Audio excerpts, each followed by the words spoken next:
کیا آپ دنیا کی ایسی جگہ کو جانتے ہیں جہاں سورج کی روشنی صرف ایک دفعہ گئی تا قیامت دوبارہ نہیں جائے گی؟ ایک دفعہ ایک عیسائی بادشاہ نے چند سوالات لکھ کر حضرت عمر رضی اللہ تعالی عنہ کے پاس بھیجے اور ان کے جوابات آسمانی کتابوں کی روح سے دینے کا مطالبہ کیا۔ ان میں سے ایک سوال تھا کہ دنیا میں وہ کون سی جگہ ہے جہاں آغاز سے لے کر قیامت تک صرف ایک دفعہ سورج کی کرنیں پڑیں، نہ پہلے کبھی وہاں پڑی تھی نہ آئندہ کبھی پڑیں گی۔ حضرت عمر رضی اللہ تعالیٰ عنہ نے حضرت عبداللہ بن عباس رضی اللہ تعالیٰ عنہ کو فرمایا کہ ان سوالات کے جواب لکھ دیں۔ حضرت عبداللہ رضی اللہ تعالیٰ عنہ نے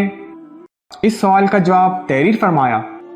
وہ زمین سمندر کی کھاڑی کلزم کی طے ہے کہ جہاں فرعون مردود غرق ہوا تھا،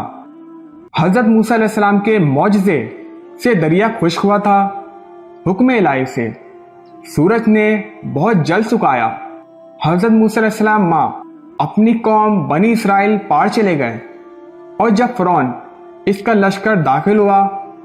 تو وہ غرق ہو گیا۔ اس زمین پر سورج ایک دفعہ لگا، پھر قیامت تک کبھی بھی نہیں لگے گا۔